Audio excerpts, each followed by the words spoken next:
Hi everyone. RU assistant का जो prelims exam है अब उसके लिए हमारे पास काफ़ी कम टाइम बचा हुआ है और जो भी स्टूडेंट इस एग्ज़ाम को देने वाले हैं या फिर इस साल में आने वाले जो भी बैंकिंग के एग्ज़ाम है उनको देने वाले हैं तो ये वीडियो उन लोगों के लिए इम्पोर्टेंट होगी, क्योंकि बहुत से स्टूडेंट होते हैं जिनको जो मॉक टेस्ट लगाते हैं बट उनका जो मॉक का स्कोर है वो इंक्रीज़ नहीं होता है। ठीक है, तो ये वीडियो उन लोगों के लिए बहुत इम्पोर्टेंट होगी। ठीक है, जिससे उनके जो है मॉक्स में स्कोर जो है इंक्रीज़ हो। ठीक है, तो सबसे पहले हम इस वीडियो में ये भी बात करूँगा कि हमको मॉक टेस्ट को किस प्रकार से लगाने चाहिए, कितने दिन में लगाने चाहिए। तो सबसे पहले मैं ये बता देता हूँ।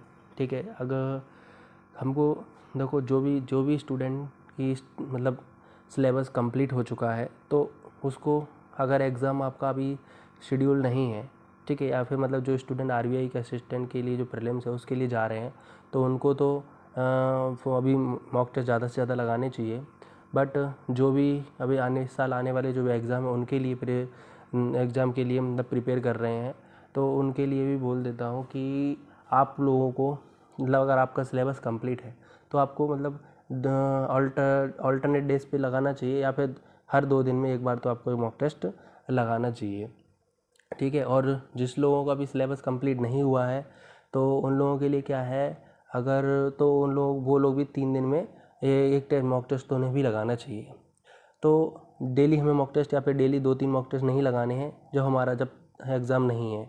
जब हमारा एग्ज़ाम आ जाता है तो हम उस टाइम पे अपने मॉक टेस्ट की स्पीड बढ़ा लेते हैं, लेकिन जब एग्ज़ाम नहीं है तो क्योंकि हमें मॉक टेस्ट लगाने से ही हमारे मार्क्स नहीं इंक्रीज़ होते हैं, हमें मॉक टेस्ट का एनालिसिस प्रॉपर तरीके से करना पड़ेगा, तभी जाके हमारे मॉक टू मॉक जो स्कोर है वो इंक्रीज़ होता है। तो ये वीडियो में बताऊंगा आप लोगों को उसी के बारे में।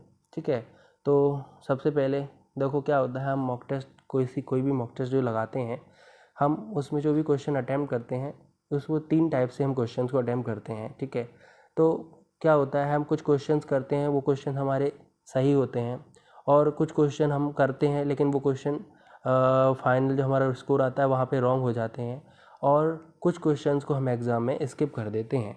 ठीक है, तो ये स्ट्रेटजी उनकी उसकी भी होगी और मैं मॉक में भी बताऊंगा कि आपको किस प्रकार से करना है। ठीक है, तो मैं आपको मॉक टेस्ट के ज़रिए ही बता देता हूँ कि हमको किस प्रकार से करना होता है। ठीक है, तो बेट तो ये जो है एक मॉक टेस्ट है तो मैं इसको अभी आपको दिखाता हूँ। देखो सब इसमें कुछ क्वेश्चन देखो क्या है, स्किप हैं, मतलब हमने कुछ क्वेश्चन छोड़ दिए थे। ठीक है, और कुछ क्वेश्चन हमारे रॉन्ग हो गए हैं और बाकी के क्वेश्चन हमारे राइट हैं। तो सबसे पहले हम किसी भी मॉक टेस्ट को एनालिसिस करेंगे तो सबसे पहले हमें क्या है, जो भी क्वेश्चन हमारे रॉन्ग होते हैं हमें उन क्वेश्चन पे आना है। ठीक है, और उन क्वेश्चन पे आके हमको देखना है कि ये क्वेश्चन सबसे पहले हमारा गलत क्यों हुआ है, क्या और इसलिए गलत है हमारे 3 मतलब कुछ होते हैं जैसे कि हमें जो उसका आंसर आता था, ठीक है, बट क्या है कि हमने उसका जैसे क्वांट होता है, रीजनिंग होता है, हमें उसका पता था सॉल्यूशन क्या है, बट या फिर जल्दी जल्दी में या फिर आपने कुछ सिली मिस्टेक कर दी, उस वजह से आपका आंसर गलत आ गया और वो ऑप्शन में था तो इस वजह से आपका गलत हो गया। ऐसे भी होते हैं और कुछ क्या होते हैं हम अपने गट फीलिंग पे मार्क कर देते हैं तो वैसे भी होते हैं। तो इस चीज़ को सबसे पहले हमें डिवाइड करना है कि ऐसे कौन कौन से क्वेश्चन, जैसे कि क्या होता है इंग्लिश में प्रोजेक्ट है, जैसे मेरा है ये क्वेश्चन मैंने भी गट फीलिंग पे मार्क किया था, वो तो मैंने इसका ऑपरेशन मार्क किया था बट एक्चुअली में इसका आंसर वेंचर था। तो ऐसे क्वेश्चंस को हमें देख लेना है ताकि अगर इन फ्यूचर ये एग्ज़ाम में आ जाए तो या फिर ऐसा सिमिलर क्वेश्चन आ जाए तो हम उसको टैकल कर सकें। ठीक है, तो ये होता है रॉन्ग क्वेश्चंस को करने की स्ट्रेटजी। ठीक है, कौन से क्वेश्चन गट फीलिंग पे है, कौन से प्रकार का हमें आता था सॉल्यूशन उसका, ठीक है, हमने सिली मिस्टेक कर दी इस वजह से गलत हुआ। और दूसरी चीज़ हमें टाइम भी देखना है कि हमने क्वेश्चन में कितना टाइम दिया है। अगर वो क्वेश्चन जैसे हमें नहीं आता था तो इस क्वेश्चन को हम स्किप, हो सकता है कि जो भी क्वेश्चन हमने स्किप किए हैं, ठीक है, ये क्वेश्चन हमें आते हों लेकिन इनके लिए क्योंकि हमने इन क्वेश्चन जो रॉन्ग क्वेश्चन किए हैं इसमें हमने ज़्यादा समय स्पेंड कर दिया, क्योंकि होते हैं जो बिगिनर्स होते हैं वो इस चीज़ में बहुत ज़्यादा उलझ जाते हैं, तो ये चीज़ उनके लिए भी इम्पोर्टेंट है। ठीक है, क्योंकि आप जब आपको नहीं आता है, जैसे अभी मेरे जैसे मेरा है, मैंने इसमें कितना टाइम दिया है, लगभग 1 मिनट दिया है। जैसे मैंने भी गलती की है, जैसे मुझे नहीं पा रहा था और प्रोजेक्ट का मतलब क्या होता है सिनोनिम, तो हमें इसमें टाइम वेस्ट नहीं करना है। हो सकता है जो क्वेश्चन हम स्किप करेंगे वो क्वेश्चन ईजी हो। ठीक है, तो ऐसी गलती नहीं करनी सबसे पहले तो मॉक में, ठीक है। दूसरी चीज़, गट फीलिंग पे बाद में मार जाना चाहिए जब हमारे सारे क्वेश्चंस हो जाएं। पहले उस टाइम के लिए आप इसको मार्क फॉर रिव्यू कर सकते हो, ठीक है। तुरंत नहीं करना है अगर आप थोड़े से भी डाउट में हो। अगर आपको सिली मिस्टेक की वजह से रॉन्ग हो जाता है तो कोई बात नहीं, तो हमको इसमें टाइम भी देखना है साथ के साथ, ठीक। अब आ जाते हैं हम जो क्वेश्चन हमने छोड़े हैं। अब जैसे हमें ये क्वेश्चन मैंने छोड़ दिया था, ठीक है, पैरा जंबल छोड़ दिया था, तो हमें देखना है कि ये क्वेश्चन पैरा, सबसे पहले तो हमें देखना है कि ये क्या ये मैं कर सकता था, क्या ये मेरी रेंज में था, हमने किस वजह से छोड़ा है, या तो हमारे पास टाइम नहीं बचा है लास्ट में, ठीक है, या फिर क्वेश्चन लेंदी था, हमें पहले पता देख के लग गया था कि लेंदी है इसलिए से छोड़ दिया, ठीक है। तो ऐसी इस चीज़ को हमें, जो भी क्वेश्चन हम छोड़ेंगे उसको हमें इसके लिए एनालिसिस करना है। अब जैसे हमें नहीं आता है कुछ कॉन्सेप्ट जो हमने क्वेश्चन छोड़ा है, तो उस कॉन्सेप्ट को हमें देखना है, या फिर चाहे फिर वो क्वांट हो या रीजनिंग हो। जैसे सिलोगिज्म अगर गलत हो जाता है रीजनिंग में तो हमें उस पर काम करना है, ठीक है। अब जैसे पैराजंबल है, जैसे मेरा इसमें गलत हो गया, हो सकता है किसी को आता ही नहीं हो पैराजंबल अच्छे तरीके से, तो उसको पैराजंबल्स की प्रैक्टिस करनी है।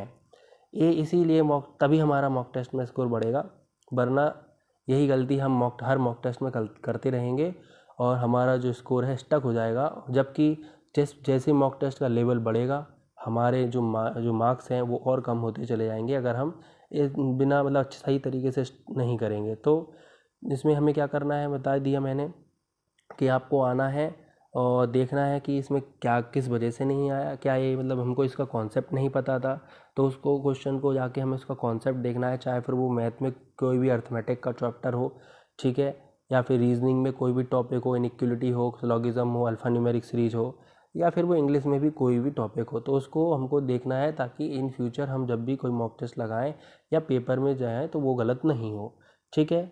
और इस जो क्वेश्चन छोड़ने से हमें दूसरी चीज़ हमें हमारी जो है ना एफिशिएंसी बढ़ती है, और हमें जो है ना जैसे हम एग्ज़ाम में जाते हैं हमें पता चलता है कौन से क्वेश्चन को हमें स्किप करना है, ठीक है। तो ये चीज़ भी आपको बहुत हेल्प करने वाली है इसमें, ठीक। अब इतना ही नहीं करना है मॉक में, हमें छोड़ देना है। इसके साथ साथ आप सब हमें ना जो क्वेश्चंस हम सही करते हैं उन क्वेश्चंस को भी हमें देखना है। जैसे कि मैं दिखा देता हूँ अभी आपको, जैसे कि मैंने एक क्वेश्चन किया है अभी, इसमें मैंने खैर पहले मैं रीड कर लेता हूँ, इस वजह से इसका टाइम 3 मिनट है, मैं डायरेक्ट नहीं पढ़ता हूँ, पहले मैं रीड कर लेता हूँ, ठीक है।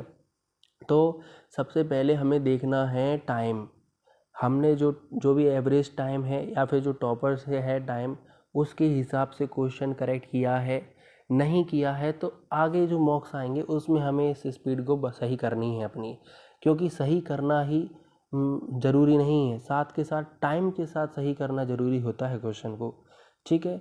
तो ये चीज़ हमें जो सही क्वेश्चन है उन क्वेश्चंस का भी एनालिसिस करना है, तभी मैंने बोला है कि हमको ऑल्टरनेट डे पे, अगर आपका सिलेबस कंप्लीट है तो हर ऑल्टरनेट डे पे आपको एक मॉक टेस्ट लगाना है जब तक हमारा एग्ज़ाम नहीं होता है, एग्ज़ाम के 10 दिन तक, तो ठीक है 10 दिन पहले तक तो हमें लगाने हैं, फिर हम स्पीड बढ़ा सकते हैं मॉक्स की। तो इसीलिए हमें तभी हमारे तो मॉक टेस्ट में स्कोर बढ़ेगा जब हमें ये चीज़ आ जाएगी कि एवरेज टाइम से हम या तो 2-3 सेकंड 10 सेकंड चलता है, अभी इतना टाइम नहीं देना है हमको किसी भी जैसे अभी कोई क्वेश्चन 30 सेकंड में हो रहा है, हम उसके लिए अगर 1.5 मिनट खर्च कर रहे हैं, 2 मिनट, तो वो मतलब वेस्ट है वो क्वेश्चन को सॉल्व करना, ठीक है। तो ये चीज़ हमें बहुत ज़्यादा देखनी है, ठीक है, इम्पोर्टेंट हो जाती है हमारे लिए। साथ के साथ हो सकता है कुछ क्वेश्चन आपने ऐसे कर दिए होंगे, ठीक है, जैसे कि मैं चलो रीजनिंग दिखाता हूँ। अब जैसे मान के चलो आप कुछ क्वेश्चन आपने ऐसा भी कर दिया होगा जिसमें क्या होता है, आपको उसमें ऑलरेडी पता था कि ये टाइम खाएगा हमारा क्वेश्चन, फिर भी आप उसमें उलझ गए, आप उसको अपनी जिद, आप मतलब ईगो आ गया कि नहीं मैं ये क्वेश्चन मैंने तो इसका पढ़ा था, ये मैंने कैसे गलत कर दिया, ये मतलब मुझे कैसे नहीं आ रहा। तो हमें उस टाइम क्वेश्चन के पीछे हाथ धो के नहीं पढ़ना है, एट द एंड हमें पेपर क्वालिफाई करना है, तो उसको उस टाइम के लिए स्किप करो। हो सकता है वो थोड़ा लेंदी हो, जो कि आपका, क्योंकि पेपर में तभी एग्जामिनर डालता है आपका टाइम ख़राब करने के लिए, ठीक है। तो हमें इस चीज़ में नहीं पढ़नी है, हमें जल्दी से जल्दी मार्क्स मतलब लेने हैं और आगे बढ़ना है, ठीक है। तो ऐसी गलती नहीं करनी है, इसीलिए मॉक टेस्ट का एनालिसिस ज़रूरी है। तो बस मैंने बता ही दिया आपको कि आपको जो भी करेक्ट क्वेश्चन है उनका भी एनालिसिस करना है, उसमें आपको सबसे पहले टाइम देखना है, ठीक है, कि हम अपना टाइम सही करें, स्पीड को इंक्रीज़ करें। दूसरी चीज़ हम उस पर पता चलेगा हमको कि हमने क्वेश्चन को गलत किया है। मतलब जो लेंदी क्वेश्चन है उनको हमें छोड़ना है, ताकि जो इजी क्वेश्चन हमसे छूटे हैं वो हमारे हो जाएं। ठीक है, तो इस वीडियो में फिर मैं अभी इतना ही रखता हूँ। अगर आपको फिर भी अभी भी कोई क्यूरी है तो आप मुझे कमेंट बॉक्स में बताओ, मैं अभी इसके लिए नेक्स्ट वीडियो आपके लिए बना दूँगा। ठीक है, तो आज के लिए इतना ही।